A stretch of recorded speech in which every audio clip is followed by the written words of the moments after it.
magic, you know. So, alright. Right here, and straight from the spear with Chelsea Pinon, Hello. who's been going hard in the paint. It's irrefutable. You can't deny what's going on because she has old pictures, and pictures tell 1,050 words. So Yeah. I'll let you. We got about enough time for 1,050 words from you.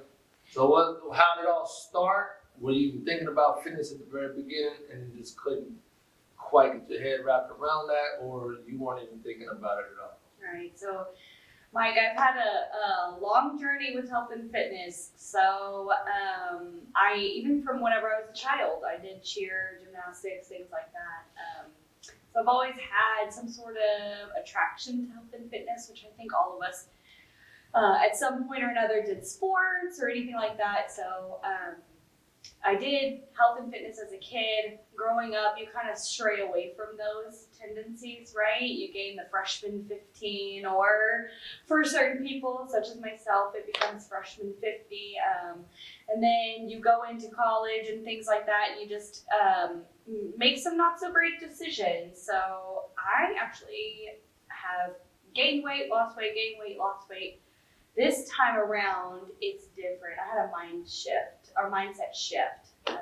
So What did?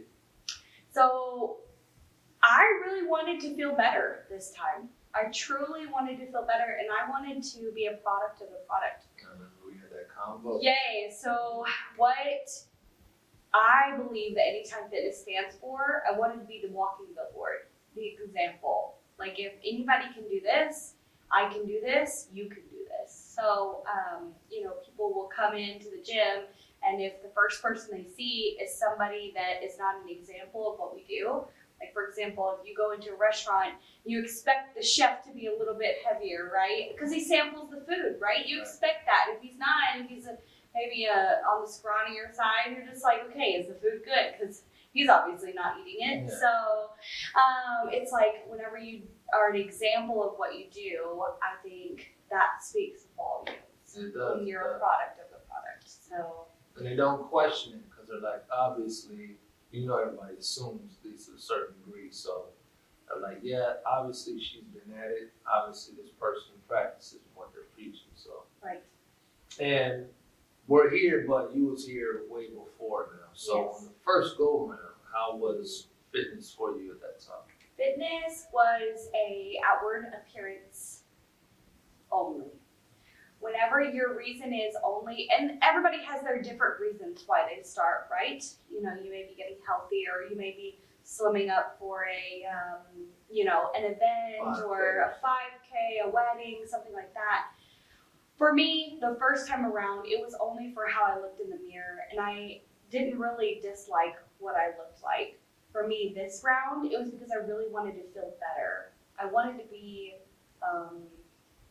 my knees were hurting, my hips were hurting. It was affecting my everyday life. We were about to take a trip to Europe at that time, and I said, you know what? I can have an amazing trip in Europe. I can experience what Italy has to offer, walking up the Spanish steps and all through the city, or I can be in pain, and I cannot have my body ready for this. So I decided instead I wanted to experience life. So I'm gonna add something that you hadn't brought up, but I know it's a true thing that you told me there weren't really like taxis out there, so you're gonna be walking anyway. Yes. And 10,000 steps is like that's nothing. fine new. That's nothing compared. Yeah, so our highest we walked was about 38,000 steps in one day. That was our very first day we were in Paris. We were staying pretty far from the downtown area, and something silly about my husband, he doesn't know how to ride a bike. So if you're good at teaching people how to ride bikes, you might teach him. But so he definitely was not interested in biking. We had to learn the metro system. It was in a completely different language when we were in Paris. So we're like, well, we learned it when we were in Italy. Now we got to learn it in French too. So we were like, you know what? Either we're walking 45 minutes every day to get to the downtown region, or we're going to figure out the metro. So We did walk one of the days, and it was really a lot, but you know, it was worth it You for got it sure. done. Now, everybody is, I'm sure, curious on how you got it done. So, right, you know the trip's coming up. What did you do to prepare? Right, so I said to myself, okay, Chelsea, you're gonna be doing a lot of walking. You need to start easing yourself into a walking lifestyle now. So our trip was in September. I had already started working out with Mike, and I was doing that for maybe 4 months already.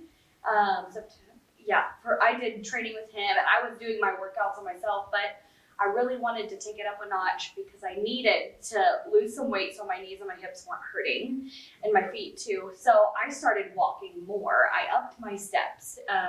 Even in the morning, I started walking 1 mile around the neighborhood, and then, yes, with my dog. And then in the evening, I walked another mile. So I was trying to get 2 miles in at least every day. At that time, we had just launched a challenge as well. It was a 6-week challenge, so I participated in that with the Anytime Fitness crew. Total body takeover. Yep, the little transformation challenge that we had. So I did that, and it was really extremely helpful, a lot of accountability with that. So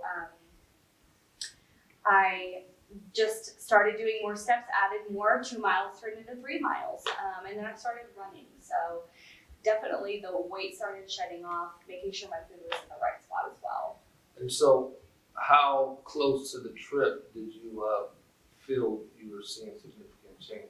Oh my goodness, even until the trip itself, I was doing little 15, besides just all the steps that I was doing on my trip, I was incorporating little workouts in the morning before we left. So I would do like a little 15-minute thing of some resistant bands that I brought with me. So just make sure I kept up that routine. I was even seeing change up until then, and I even lost 3 pounds on the trip because of it. So it's great, staying consistent. And so we saw the changes within the gym. Now, diet-wise, what did you do? Did you stay under a certain amount of calories? Yeah, so I did. I actually did get in a calorie deficit. I don't know if you obviously have heard of them, either the Total Body machines or Anytime Fitness has the Evolt scanner. Yeah. Those machines will tell you where your BMR is, put yourself in a calorie deficit. And so with Mike's help, we got into a right range for me to meet my goals. Just make sure that I was going in the right direction for this trip so that I would be feeling better, so that I would be able to take on every step of Europe. Another one thing people wonder about is like the liquid calories. Did you switch that up? Was it more water? Oh, for sure. Tea? Right. So I wouldn't say necessarily that I'm a huge soda drinker in general. I do drink energy drinks, Alanis, stuff like that all the time. But I definitely upped my water intake. I mean, obviously I was doing more steps through the day, and it was close to the summer. I was getting around April, May last year. So it was hot. I was upping my water for sure. I switched all of my sodas, if I was drinking any, which honestly is like 2 times a month if I drink a soda, to Coke Zero. Coke Zero. So Coke Zero is what I was drinking if I drank anything. And I'm not really an alcohol person in general, so it wasn't a big deal for me to say, yeah, I might drink an alcoholic beverage 3 times a year on average. So it's really not a big deal for me. Okay. And so you felt more energetic with the diet switch, and did you really feel like you had more energy by the time the trip came? 100%. I mean, but at the trip, obviously it's a time zone change, so you're exhausted, but there was just so much more capability. I promise you, those steps would have been almost impossible if I wouldn't have made the switch, if I wouldn't have changed. You would have been in the hospital in Europe. I would have missed out on so many things. Who knows what I would have missed out on if I could not have walked those steps. You would have been able to tell me how good their wheelchairs are. I guess I would have been able to test out the wheelchairs. We definitely would have spent more. Instead of metros, we would have had taxis, that's for sure. So. Okay. Now, when you got back, were you able to keep that same energy that you had? Where did your motivation come from, knowing that the trip was over and you did you need anything else in your path as a next goal to hit, or it was just already ingrained in you that this is the new lifestyle? Yeah, it is the new lifestyle. It is. So So I don't think there was a once we got back. I mean, yeah, there's a taking it up a notch, but once we got back, assumes that there was a break in my habits. When I was over there, I was still doing walking, exercising, and I'm gonna be honest, I did enjoy a couple of desserts, but the food over there is just so much cleaner. It's cleaner. Like, The calories that you're consuming there is just so much less enhanced and chemicals and all that stuff, even though I consumed a good amount of sweets, or I'd say maybe like a dessert every other day. You know what I'm saying? I wasn't overly consuming things or, but I definitely did not neglect myself. I was going to try an Italian dessert. I was going to have Italian pizza and try these things, right? So though I was trying all those things, we're burning it off, and we maintained I was making good choices while I was over there. I was still eating Greek salads with salmon, things like that. So. okay, so fast forward, we're back now. And your role at the gym has been, being familiar with the fitness exercise that you've been seeing. Of course, you knew a lot of people here, but when you got back, you also had a different mentality on wanting to dive further into the fitness. Sure. And so what caused you to do that? Yeah, so I realized that when it comes to your weight loss, it's mostly a mindset thing. That's what it is. If you can overcome the blocks that you put on yourself, most of the time you're going to achieve your goals. Yeah, there are physical things that happen that you can't really, life happens, right? But most of the time it's our mindset that blocks us from doing certain things. And so once you go past and overcome that hurdle, it's open. It's game over. You can achieve. So I decided, I said, you know what? I want to help people overcome that. So I'm currently enrolled getting my personal training license. I want to overcome that. I want to be able to give people advice. Even if they're just coming in, I can give them some wisdom. Give them a little bit of extra. This is not only what I did, but this is what I've learned. Here's what you can take away from that, And one thing for me, I laugh about it because I don't really say I'm a charitable person. My personal thing is, I used to drive trucks back in the day. I'd give to the homeless guy. Mm-hmm. I got one time because I gave to him without reading the sign. Mm-hmm. The light was still red, and I looked back at it, the sign said, leave money for beer. Mm. He got me. But I realized here, it's a charitable thing because people are walking in here, you can pay for the membership, but they may not have the motivation when they walk in. Mm-hmm. And there's nothing better than being able to show somebody that they're capable of something that they didn't think they could, or because you were there, you're in their ear to demonstrate. Yeah. And then they pull it off, there's really no argument. But there's also no negative outcome too. Because that win, they're actually kind of at least partially thanking you for the win because you believe in them first. 100%. And so, I think it's a great thing. And you're set up for this. So, It's one thing. I really do believe in people. I do believe.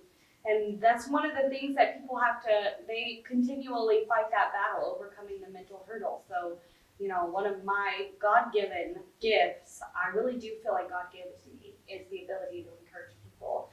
And to encourage them in the right direction. You can use it for bad and encourage them to take another shot, or you can encourage them to better their lives, make themselves better. So I really do feel like that's a God-given gift for me.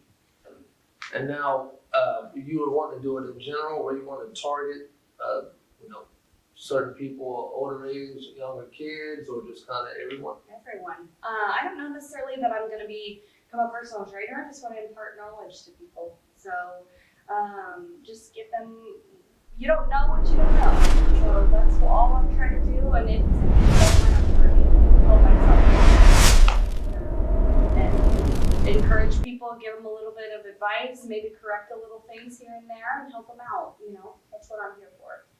And now, once again, if you were able to tell your older self, one piece of advice, what would you My say? older My self. older self. Like, okay, so like, back in the gap. okay, so like when I was younger, okay. Yeah, like last time you was Okay, here. gotcha. If I was able to tell my younger self some advice, I would say, I did say older self. older, yeah. Younger self. I would say your journey is your own. Mm. It doesn't look like everybody else's, and it's beautiful. Keep pushing yourself, and don't quit. Yeah. That's what I tell myself. Yeah. It would have been like. Yeah. Okay. I probably wouldn't have listened. Yeah. Maybe. You'd have to keep reflecting Yeah, on the fact I that would have that's to- you who said it. Yeah. And I would have to say, Chelsea, you have to take care of yourself. You have to, because nobody's going to do it for you. No. Nobody is going to do it for you. Keep pushing yourself. Keep trying, because literally, when it's hardest and whenever it seems like it's impossible, that's when the next breakthrough happens. Right there at the edge, yeah. When you're at your plateau, keep pushing and stay consistent, and that's when breakthrough happens. Now, with us already touching on breakthrough, we'll rewind a second to the tough part. What was the toughest part of the whole thing for you? Going from sedentary to, having a fitness lifestyle. Yeah. I would say the hardest part is when you hit that first plateau, because, you have, they call it in the fitness world the whoosh effect, right? Whenever you first start losing weight, you're going to drop a lot. It could be water weight. Most of the time, it's a lot of water weight. There's nothing wrong with that first part. Yep. You're going to lose, 10, 15 pounds like that, especially if you have a higher body fat percentage. It's a lot of water weight you're going to lose. Whenever you hit the first plateau, after you've lost some fat, it's starting to eat into your fat. And then you stay and you're just like, okay, what do I have to do? And then learning, okay, should I boost my BMR?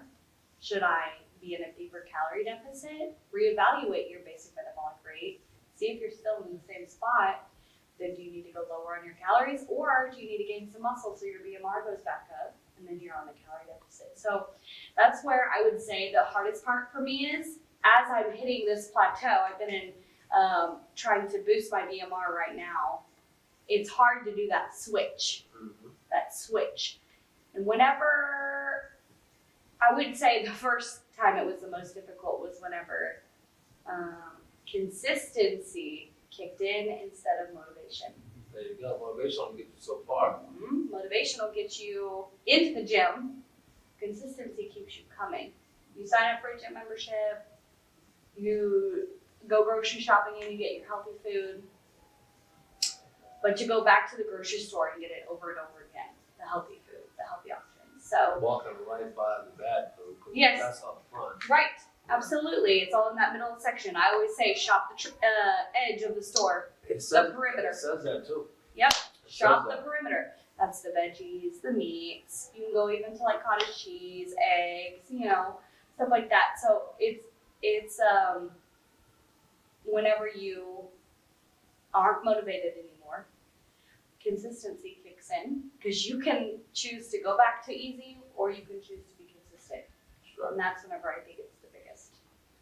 And, I didn't know this was true until it happened to me, where you show up to the gym and you didn't want to, you weren't feeling it that day, but you showed up anyway. You weren't even probably dressed for the gym. You had your bag, but you were supposed to walk in already.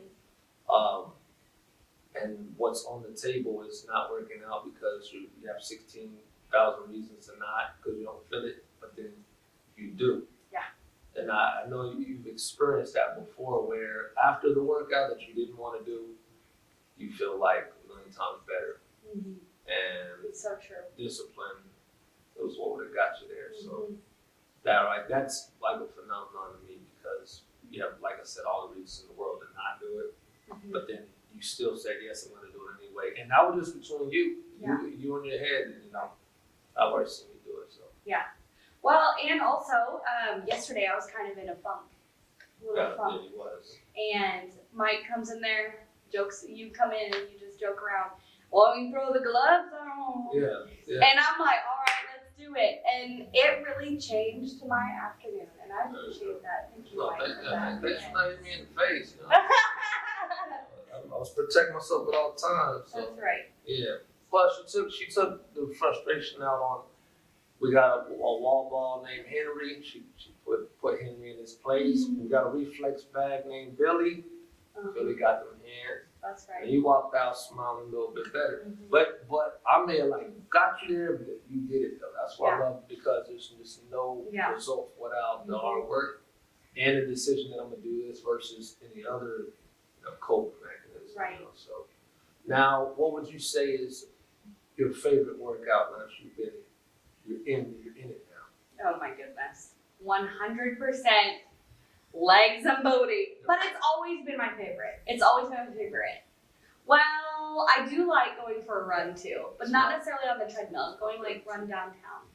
I like going outside of the treadmill. Mm-hmm. The treadmill. Yeah. Mm-hmm. I guess I go through phases. Like for a while, I wasn't wanting to run, but every day was on that Stairmaster. So I go through phases, and honestly, I would 100% say go with whatever phase, because it's helping you stay consistent. Even though you don't necessarily want to do leg day, incorporate it. Most people don't, especially men. They don't want to do leg day at all. Yeah, they don't want to do leg day at all. Definitely incorporate it. However, every day doesn't have to be a leg day. Just incorporate a couple movements in there. But as long as you're staying motivated and you're staying consistent, keeping your body moving, especially on a weight loss journey, that's the most important thing. But I will say legs and booty for sure on the cable machine back there. All day. Oh my goodness, and hip thrusts, it has just changed me. So now, what you don't care for, mm-hmm. what exercise would you never be caught dead doing? I do it because I have to. I do not like it. I don't like most things that are upper. So burpees are my least favorite thing in the whole entire world. But then burpees are like the worst. They're the worst. True story. But and I've read this in several places. If you had to pick a workout that reaps the most benefit, it's a burpee. Yeah. Because the total body effect. Mm-hmm. Yeah, when you get down there, it's upper body to kind of get back up. Yeah, and that's what it is. The push-up part of it, especially whenever I was overweight, I had a harder time. Of course, there's the regression that you can do for burpees, and it's super helpful to do that. I highly recommend doing them. You're supposed to do them, and I do them. I do not like them, not one bit. Gotcha. Yeah. Now, goals at this point. Where do you see yourself going? Right. The rest of the year. Right. So I put a couple goals on my list. I have about 15 pounds of fat until my actual goal weight that I want to lose too. So that is highly the goal. I want to make sure that body fat percentage is going down. So that's mostly what I'm focusing on now instead of the weight, just looking at that body fat percentage, because I've lost 65 total. So I'm just trying to hit that last little. So also I am wanting to leg press 600 by the end of the year. Let's go. I'm currently at 415. So, yep, it is a hefty goal for sure. But I train legs 3 times a week, so piece of cake. Yeah, maybe. That's the goal. We're gonna make it look like that. Yeah. Somebody attempted to lift 600 pounds. That's what it is. That's what that is. What would you say? What would you say is a cheat code or a hack for fitness that you didn't know about until you really got there? A cheat code for fitness? Yeah, like some workout that you kind of wasn't really too familiar with, but after gaining even more knowledge, you realize that hey, you can actually pull this off because you learn more techniques about it or how to be comfortable in a position. Like what's something that you avoided or was difficult that's not so difficult? So